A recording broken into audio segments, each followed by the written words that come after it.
सभी डीएलएड छात्रों का स्वागत है इस चैनल पर। आज के इस लेक्चर में हम एसएसटी सेक्शन से अतिलघु उत्तरीय प्रश्न डिस्कस करेंगे जो कि आपके एग्ज़ाम के लिए बहुत बहुत इम्पोर्टेंट हैं। प्रीवियस ईयर में क्वेश्चन पूछे गए हैं, उन्हीं को हमने ज़्यादातर इसमें इंक्लूड किया है। अच्छे से समझिए एक एक क्वेश्चन को, और आप अपने एग्ज़ाम में इन क्वेश्चनों के माध्यम से बहुत अच्छा परफॉर्म कर पाएंगे और अच्छा स्कोर प्राप्त कर पाएंगे। साथ ही साथ इस क्वेश्चनों के आंसर हम लिख कर लाए हैं, जिससे क्या है कि थोड़ा समय कंज्यूम होने से बच जाएगा, क्योंकि लास्ट मोमेंट पे हमको सीधे के सीधे आंसर्स चाहिए, जिससे क्या है कि हमारा रिवीजन अच्छे से हो जाए। तो समझिए पहला प्रश्न, बाबर ने भारत में मुगल साम्राज्य की स्थापना कैसे की? उत्तर को समझते हैं। बाबर ने 1526 ईस्वी में प्रथम पानीपत के प्रथम युद्ध में इब्राहिम लोदी को पराजित कर मुगल साम्राज्य की स्थापना की। उसका शासन भारत में मुगलों के शासन का प्रारंभ माना जाता है। अगर आपको भाषा थोड़ी सी कठिन लग रही है तो फिर सरल भाषा में समझाते हैं। सन 1526 में बाबर ने पानीपत के प्रथम युद्ध में इब्राहिम लोदी को हराकर मुगल साम्राज्य की भारत में स्थापना करी। इतना लिख दो, आपको पूरे मार्क्स मिलेंगे। समझिए प्रश्न नंबर 2 समझिए, अकबर की धार्मिक नीतियों को समझाइए। अकबर की धार्मिक नीतियों को समझाइए। तो सुनिए, उत्तर को समझते हैं। अकबर ने सभी धर्मों के प्रति सहिष्णुता की नीति अपनाई। उसने दीन ए इलाही नामक नया धर्म चलाया और हिंदू मुस्लिम एकता को बढ़ावा दिया। यानी कि आप सीधे सरल जवाबों में लिखोगे तो क्या लिखोगे शब्दों में कि अकबर ने दीन ए इलाही नया धर्म बनाया और सभी धर्मों के प्रति सहिष्णुता निभाई, और उसने यानी अकबर ने हिंदू और मुस्लिम एकता को बढ़ावा दिया। दीन ए इलाही धर्म की स्थापना 1582 में की अकबर ने। और अकबर से जो महत्वपूर्ण पॉइंट बनता है वो ये कि बुलंद दरवाज़ा जो कि फतेहपुर सीकरी में है, गुजरात विजय के उपलक्ष्य में बनवाया। दीन ए इलाही धर्म का एकमात्र फॉलोअर कौन था? वो महेश दास थे। महेश दास बोलें तो बीरबल। और अकबर के यहाँ पर 9 रत्न रहा करते थे। कौन? 9 रत्न। क्वेश्चन नंबर 3 डिस्कस करते हैं। प्रश्न नंबर 3 है, अकबर के 9 रत्न कौन थे और उनका योगदान क्या था? तो ये ना आपको प्रश्न टिक-टॉक तैयार कर लेना है, यानी कि 9 रत्न है, 9 रत्न अच्छे से प्रिपेयर कर लेने, क्योंकि इनमें से एमसीक्यूज में भी प्रश्न पूछा जाता है तथा अति लघुत्तरी में भी प्रश्न इनसे पूछा जाता है। ज़्यादा बड़ा पूछेगा तो लघुत्तरी प्रश्न में भी इसको पूछ लिया जा सकता है। तो 9 रत्न थे कुछ इस प्रकार: अबुल फजल, फैजी, बीरबल, तानसेन, टोडरमल आदि 9 रत्न थे जिन्होंने साहित्य, संगीत, शासन और हास्य के क्षेत्र में योगदान दिया। अबुल फजल वही हैं जिन्होंने अकबरनामा लिखा। तानसेन संगीतज्ञ के लिए जाने जाते हैं। अकबर के दरबार में तानसेन संगीतज्ञ का कार्य करते थे। टोडरमल फाइनेंस का जितना भी कार्य था वो सारा कार्य कौन देखते थे? टोडरमल देखते थे। आपको अकबर से एक और प्रश्न याद रखना है, वो क्या कि अकबर ने अपनी राजधानी फतेहपुर सीकरी बनाई। कौन सी बनाई? फतेहपुर सीकरी। प्रश्न नंबर 4 को डिस्कस करते हैं हम। समझिए, प्रश्न नंबर 4 कहता है, शाहजहाँ के शासनकाल की मुख्य विशेषताएं लिखिए। उत्तर को समझते हैं। शाहजहाँ का काल स्थापत्य कला का स्वर्ण युग था। उसने ताजमहल, लाल किला और जामा मस्जिद जैसे भव्य निर्माण करवाए। यानी कहने का मतलब ये है, शाहजहाँ के समय को स्थापत्य कला का स्वर्ण काल कहा जाता है। इसने बड़ी बड़ी बिल्डिंग्स का निर्माण कराया, जैसे ताजमहल, लाल किला, जामा मस्जिद इत्यादि। इसी प्रकार से अगर आपको शाहजहाँ के अलावा जहांगीर के बारे में पूछे, किसके बारे में? जहांगीर के बारे में, तो जहांगीर के काल को चित्रकला का स्वर्ण काल कहा जाता है और वह एक अच्छा चित्रकार था। प्रश्न नंबर 5 को डिस्कस करते हैं। औरंगजेब की धार्मिक नीति कैसी थी? औरंगजेब की धार्मिक नीति कैसी थी? उत्तर समझते हैं। औरंगजेब कट्टर मुस्लिम शासक था। उसने जजिया कर पुनः लागू किया और कई हिंदू मंदिरों का ध्वस्त करवाया, जिससे साम्राज्य में असंतोष बढ़ा। देखिए, औरंगजेब ने गुरु तेग बहादुर की मृत्यु करवा दी। सिखों के गुरु थे। और औरंगजेब कट्टर मुस्लिम था। उसे जितने भी अलग धर्म के लोग थे वह उन्हें काफिर मानता था। प्रश्न नंबर 6 डिस्कस करते हैं हम। मुगल साम्राज्य के पतन का क्या कारण था? उत्तर, कमजोर उत्तराधिकारी, धार्मिक असहिष्णुता, अत्यधिक युद्ध और ब्रिटिश शक्ति का उदय मुगल साम्राज्य के पतन के प्रमुख कारण थे। समझिए, लगभग बाबर से औरंगजेब तक मुगल काल का दबदबा बना रहा, लेकिन जैसे ही 1707 में औरंगजेब की डेथ हो जाती है उसके बाद मुगल एम्पायर का धीरे धीरे पतन स्टार्ट हो जाता है और इसके चलते अंग्रेज़ों को बढ़ावा मिलता है और अंग्रेज़ों का इनके ऊपर पूर्ण रूप से कब्जा होने लगता है। प्रश्न नंबर 7 डिस्कस करते हैं। छत्रपति शिवाजी महाराज की प्रमुख उपलब्धियां बताइए। छत्रपति शिवाजी महाराज की प्रमुख उपलब्धियां उत्तर को समझते हैं। शिवाजी ने गोरिल्ला नीति अपनाकर स्वतंत्र मराठा साम्राज्य की स्थापना की। तो बहुविकल्पी प्रश्न में पूछा जा सकता है कि मराठा साम्राज्य का वास्तविक संस्थापक कौन था? तो वो थे शिवाजी। उन्होंने मजबूत नौसेना बनाई और रायगढ़ को राजधानी बनाया। समझिए शिवाजी के बारे में थोड़ा सा। शिवाजी ने गोरिल्ला युद्ध नीति फॉलो की। गोरिल्ला युद्ध नीति फॉलो की। इसी प्रकार से बाबर के बारे में एक पॉइंट याद रखना है, वो क्या कि बाबर ने तुगलमा पॉलिसी फॉलो की पानीपत के प्रथम युद्ध में, तुगलमा पॉलिसी। प्रश्न नंबर 8 को बताते हैं हम आपको। शिवाजी की अष्टप्रधान परिषद क्या थी? शिवाजी की अष्टप्रधान परिषद क्या थी? उत्तर समझते हैं। शिवाजी ने शासन चलाने के लिए 8 मंत्रियों की परिषद बनाई जिसे अष्टप्रधान कहा जाता था। यानी कि शिवाजी ने अपनी व्यवस्था को अच्छे से चलाने के लिए 8 मंत्रियों की एक परिषद बनाई जिसे अष्टप्रधान कहा जाता था। इसमें पेशवा, सेनापति, सचिव आदि शामिल थे। यानी कि ये पद थे, पेशवा, सेनापति, सचिव आदि पद थे। इसी प्रकार से अकबर ने अपनी शासन को अच्छे से चलाने के लिए 9 रत्न रखे थे। प्रश्न नंबर 9 डिस्कस करते हैं। मराठों और मुगलों के बीच संघर्ष का परिणाम क्या हुआ? मराठों और मुगलों के बीच संघर्ष का परिणाम क्या हुआ? उत्तर को समझते हैं। लगातार युद्धों से दोनों साम्राज्य कमजोर हुए। मराठों ने दक्षिण भारत में अपनी सत्ता स्थापित की, परंतु अतः ब्रिटिशों ने उन्हें भी पराजित किया। यानी कि लगभग भले ही मराठों ने दक्षिण भारत में अपनी सत्ता स्थापित कर ली, लेकिन उनको हरा किसने दिया? ब्रिटिशों ने हरा दिया। समझिए क्वेश्चन नंबर 9 को प्रश्न नंबर 10 समझते हैं। तीसरा पानीपत का युद्ध क्यों महत्वपूर्ण था? तीसरा पानीपत का युद्ध क्यों महत्वपूर्ण था? उत्तर समझते हैं। 1761 में मराठों और अहमद शाह अब्दाली के बीच यह युद्ध हुआ। यानी कि पानीपत का तीसरा युद्ध किसके बीच हुआ? मराठाओं और अहमद शाह अब्दाली के बीच हुआ। 1761 में हुआ, जिसमें मराठाओं की पराजय ने उनके साम्राज्य को कमज़ोर बना दिया। अब प्रश्न आता है कि पानीपत का ये तीसरा युद्ध था तो दो कब लड़े गए? तो पानीपत का जो प्रथम युद्ध था वो 1526 में इब्राहिम लोदी और बाबर के बीच लड़ा, जिसमें बाबर की विजय हुई। 1556 में पानीपत का सेकंड वॉर लड़ा गया हेमू और अकबर के बीच, जिसमें अकबर की विजय हुई।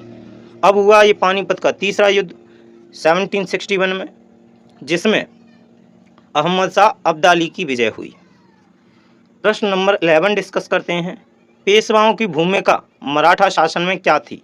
उत्तर समझते हैं। पेशवा शासन का वास्तविक प्रमुख होता था बालाजी विश्वनाथ, बाजीराव प्रथम और माधवराव ने मराठा शक्ति को चरम पर पहुंचाया। ये प्रश्न आपके लिए बहुत ज़्यादा इम्पोर्टेंट है, याद रखना। प्रश्न नंबर 12 डिस्कस करते हैं। वॉरेन हेस्टिंग के प्रशासन की मुख्य विशेषताएं बताइए। वॉरेन हेस्टिंग के प्रशासन की मुख्य विशेषताएं बताइए। उत्तर समझते हैं। वॉरेन हेस्टिंग भारत का पहला गवर्नर जनरल था। उसने सुप्रीम कोर्ट की स्थापना की और राजस्व व्यवस्था में सुधार किए। स्थायी बंदोबस्त का जनक किसे माना जाता है? लॉर्ड कॉर्नवालिस को माना जाता है। लॉर्ड कॉर्नवालिस को स्थायी बंदोबस्त का जनक माना जाता है। लेकिन अंग्रेजी को अंग्रेजी शिक्षा को विकसित करने वाला भारत में कौन था? रॉबर्ट क्लाइव था। प्रश्न नंबर 13 को डिस्कस करते हैं हम। लॉर्ड विलियम बेंटिक के सुधारों का वर्णन कीजिए। लॉर्ड विलियम बेंटिक के सुधारों का वर्णन कीजिए। बेंटिक ने सती प्रथा पर प्रतिबंध लगाया। विलियम बेंटिक ने राजा राम मोहन राय के साथ सती प्रथा पर बैन लगाया। अंग्रेजी शिक्षा का प्रचार किया और सामाजिक सुधारों की नींव रखी। सामाजिक सुधारों की नींव रखी विलियम बेंटिक के समय। प्रश्न नंबर 14 डिस्कस करते हैं। लॉर्ड डलहौजी की नीतियों ने भारत में असंतोष क्यों बढ़ाया? लॉर्ड डलहौजी के जितने भी डिसीजंस थे वो ज़्यादातर अंग्रेज़ों के फेवर में थे और वो किसी भी हद तक जा सकता था अंग्रेज़ों को बढ़ावा देने के लिए, यानी कि अंग्रेज़ों के प्रति झुकने के लिए किसी भी हिंदू या मुस्लिम को परेशान कर सकता था किसी भी हद तक। इसीलिए समझिए उसने यानी कि लॉर्ड डलहौजी ने लैप्स नीति अपनाई, जिसके तहत कई रियासतों को ब्रिटिश शासन में मिला लिया गया। इससे भारतीयों में असंतोष फैल गया, यानी कि इसने विलय नीति अपनाई डलहौजी ने। इसके चलते इसने अवध, झांसी जैसे क्षेत्रों को ब्रिटिश भारत में मिला लिया। प्रश्न नंबर 15 समझते हैं। 1587 की क्रांति के समय भारत का गवर्नर जनरल कौन था और उसका रवैया कैसा था? उत्तर को समझते हैं। लॉर्ड कैनिंग उस समय गवर्नर जनरल था, यानी कि 1857 के समय गवर्नर जनरल कौन था? तो वो लॉर्ड कैनिंग था। उसने संयम और कूटनीति में स्थिति संभाली, जिसके बाद उसे पहला वायसराय बनाया गया। तो एमसीक्यूज में प्रश्न पूछा जा सकता है, पहला वायसराय कौन था भारत का? वो था लॉर्ड कैनिंग। और 1857 में गवर्नर जनरल कौन था? तो लॉर्ड कैनिंग था। इसने सभी जो 1857 के लीडर्स थे उनको दबाया और जितना भी क्रांतिकारी थे, क्रांति छिड़ी हुई थी, उन सबको दबाया और इसके चलते इस मूवमेंट को इतना ज़्यादा चरम पर नहीं हो पाया, दब गया वहीं की वहीं। प्रश्न नंबर 16 डिस्कस करते हैं। लॉर्ड कर्जन के समय हुए बंगाल विभाजन का वर्णन कीजिए। 1905 में लॉर्ड कर्जन ने प्रशासनिक 1905 में लॉर्ड कर्जन ने प्रशासनिक सुविधा के नाम पर बंगाल को बांट दिया। प्रशासनिक सुविधा प्रोवाइड करने के नाम पर बंगाल को 2 पार्ट में विभाजित कर दिया, जिससे भारतीयों में तीव्र विरोध हुआ और स्वदेशी आंदोलन शुरू हुआ।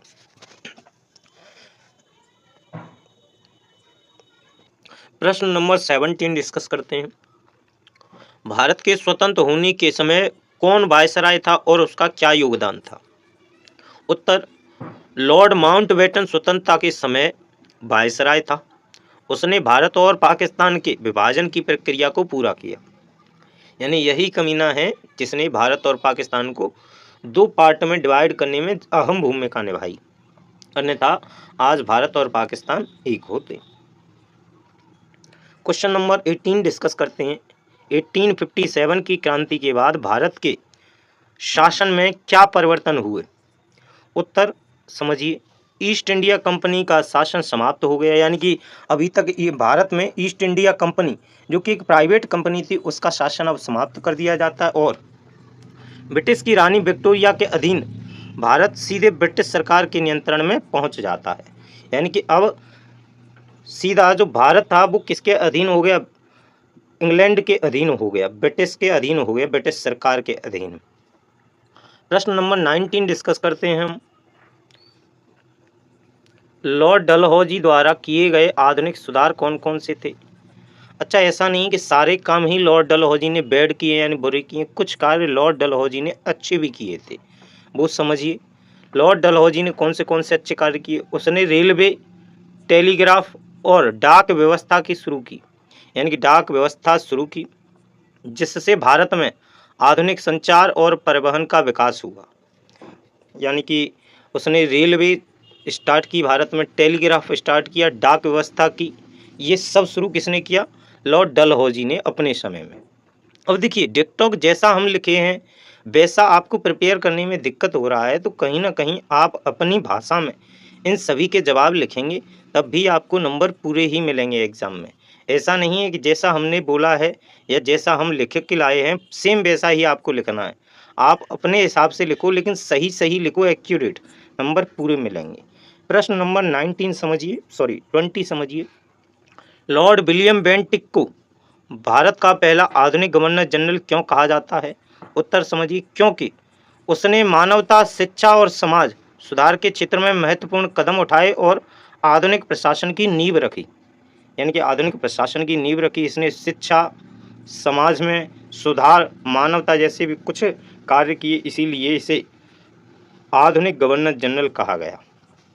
अभी तक हमने 20 क्वेश्चन किए इतिहास वाले भाग से। अब हम कुछ क्वेश्चन करेंगे ज्योग्राफी वाले भाग से, यानी कि भूगोल के भाग से। जो प्रश्न बहुत ज़्यादा पूछे गए हैं उन्हीं प्रश्नों को हम लेके आए हैं, क्योंकि यह कुछ अंतिम दिन चल रहे हैं रिवीजन के, क्योंकि आपका एग्ज़ाम जल्द ही होने वाला है। तो इसीलिए इनको रिवीजन के पर्पज़ से आप बार बार देखते रहें, और यहाँ से आपके 15 क्वेश्चन अति लघुत्तरीय आते हैं, वो कवर हो जाएंगे। समझिए प्रश्न नंबर फर्स्ट, समझिए ज्योग्राफी सेक्शन से। विश्व में कुल कितने महाद्वीप हैं और सबसे बड़ा महाद्वीप कौन सा है? तो समझिए उत्तर को, विश्व में कुल 7 महाद्वीप हैं।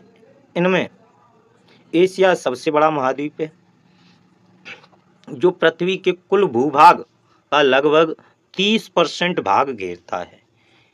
यानी कि हमारे कुल कितने महाद्वीप हैं? 7 महाद्वीप हैं। सबसे बड़ा महाद्वीप एशिया है, और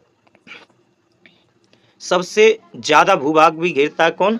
एशिया, 30% भूभाग घेरता है, और सबसे ज़्यादा जनसंख्या भी किस में है? एशिया महाद्वीप में है। प्रश्न नंबर 2 डिस्कस करते हैं। सबसे छोटा महाद्वीप कौन सा है और क्यों? उत्तर समझते हैं।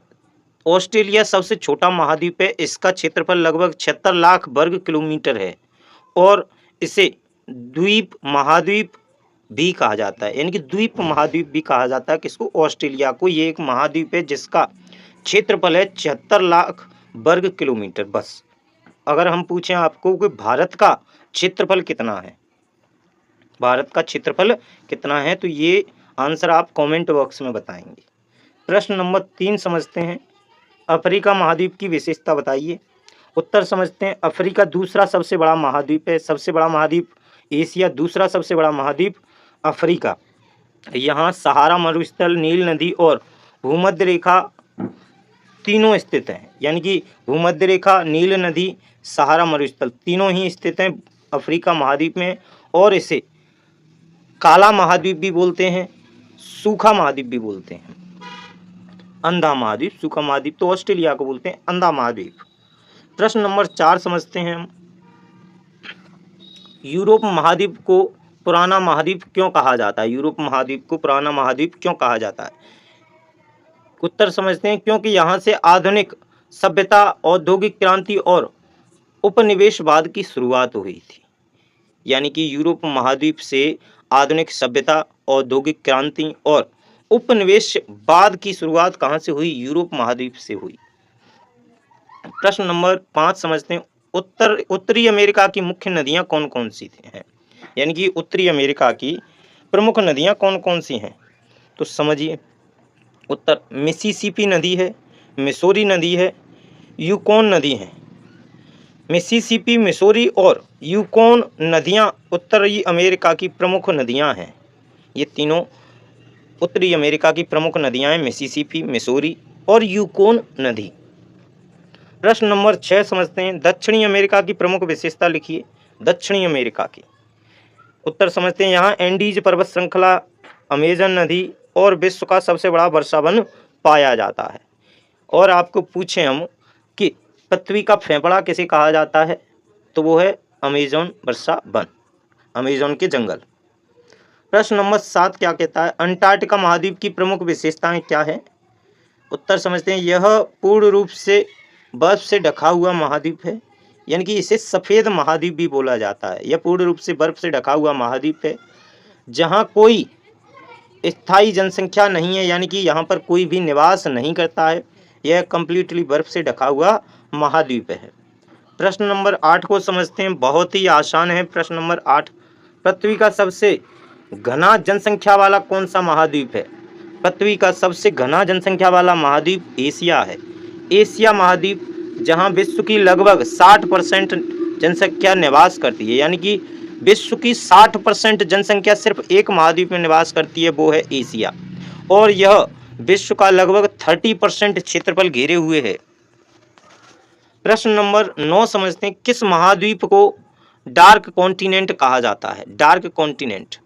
उत्तर समझते हैं, अफ्रीका को डार्क कॉन्टिनेंट कहा जाता है क्योंकि पहले यहाँ के आंतरिक भागों की जानकारी बहुत कम थी, इसीलिए इसे डार्क कॉन्टिनेंट कहते थे। प्रश्न नंबर 10 समझते हैं, कौन सा महाद्वीप पूरी तरह पश्चिमी और दक्षिणी गोलार्ध में स्थित है? कौन सा महाद्वीप पूर्ण रूप से पश्चिमी और दक्षिणी गोलार्ध में स्थित है? तो वो है कौन सा? ऑस्ट्रेलिया। प्यासा महाद्वीप भी किसे कहते हैं, यानी प्यासी भूमि, वो भी ऑस्ट्रेलिया ही है। अब समझते हैं प्रश्न 11 नंबर का, भारतीय संसद क्या है और इसमें कितने सदन हैं? उत्तर समझते हैं, भारतीय संसद देश की सर्वोच्च विधायी संस्था है जिसमें 2 सदन हैं, लोकसभा यानी कि निचला सदन और राज्यसभा जिसे उच्च सदन बोला जाता है। राज्यसभा को शिक्षितों का सदन कहते हैं, लोकसभा को अनपढ़ों का सदन कहते हैं। प्रश्न नंबर 12 समझते हैं, लोकसभा के सदस्यों की अधिकतम संख्या कितनी है? उत्तर समझते हैं, लोकसभा में अधिकतम 552 सदस्य हो सकते हैं, जिनमें 530 राज्यों से, 20 केंद्र शासित प्रदेशों से और 2 राष्ट्रपति द्वारा मनोनीत किए जाते हैं। यानी कि आपको पता होना चाहिए लोकसभा में कुल कितने सदस्य होते हैं, 552, जिसमें 530 राज्यों से, 20 केंद्र शासित प्रदेशों से और 2 राष्ट्रपति द्वारा मनोनीत किए जाते हैं। प्रश्न नंबर 13 डिस्कस करते हैं। 13 नंबर का प्रश्न कहता है, राज्यसभा के सदस्य कितने वर्षों के लिए चुने जाते हैं? उत्तर समझते हैं, राज्यसभा के सदस्य 6 वर्ष के लिए चुने जाते हैं, परंतु हर 2 वर्ष में 1/3 सदस्य सेवानिवृत्त हो जाते हैं, यानी कि राज्यसभा से बर्खास्त हो जाते हैं 1/3 सदस्य प्रत्येक 2 वर्ष में। प्रश्न नंबर 14 डिस्कस करते हैं हम, लोकसभा का कार्यकाल कितना होता है?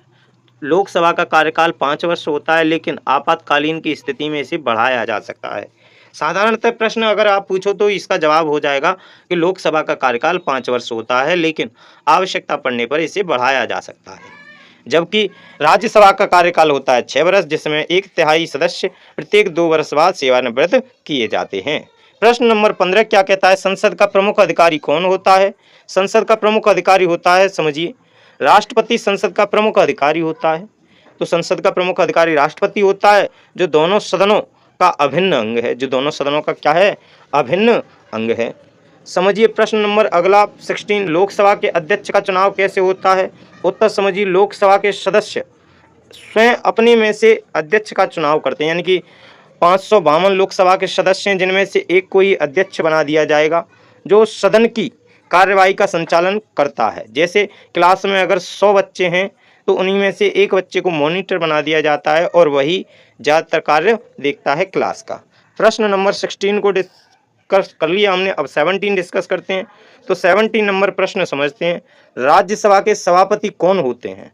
राज्यसभा के सभापति कौन होते हैं? उत्तर समझिए, भारत के उपराष्ट्रपति राज्यसभा के पदेन सभापति होते हैं। भारत के उपराष्ट्रपति राज्यसभा के पदेन सभापति होते हैं। प्रश्न नंबर 18 और समझिए, संसद का मुख्य कार्य क्या है? यानी कि what was the main work of Sansad, parliament, what is the main work of parliament in India? समझिए उत्तर, संसद का मुख्य कार्य कानून बनाना, सरकार पर नियंत्रण करना और बजट को मंजूरी देना है। यानी कि इसके 2 ही प्रमुख कार्य, कानून बनाना, सरकार पर नियंत्रण रखना और बजट को मंजूरी देना, बस। यानी कि इसके 3 ही प्रमुख कार्य, कौन कौन से? कानून बनाना, सरकार पर नियंत्रण करना और बजट को मंजूरी देना, बस। प्रश्न नंबर 19 समझते हैं, संसद सत्र कितनी बार आयोजित किए जाते हैं? उत्तर समझते हैं, वर्ष में सामान्य 3 सत्र होते हैं। यानी कि संसद के कितने सत्र होते हैं? कुल 3 सत्र होते हैं, बजट सत्र, वर्षा सत्र और शीतकालीन सत्र। कितने सत्र?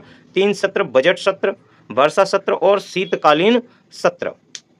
प्रश्न नंबर 20 समझते हैं और आज की क्लास का यह प्रश्न अंतिम है। समझिए, राज्यसभा को स्थायी सदन क्यों कहा जाता है? राज्यसभा को स्थायी सदन इसीलिए कहा जाता है क्योंकि यह कभी भी भंग नहीं होता। समझिए, क्योंकि इसे कभी भी भंग नहीं किया जाता। हर 2 वर्ष में इसके केवल 1/3 सदस्य ही बदलते हैं। यानी कि यह एक ऐसा सदन है जिसे भंग नहीं किया जा सकता और इस सदन को शिक्षितों का सदन कहा जाता है।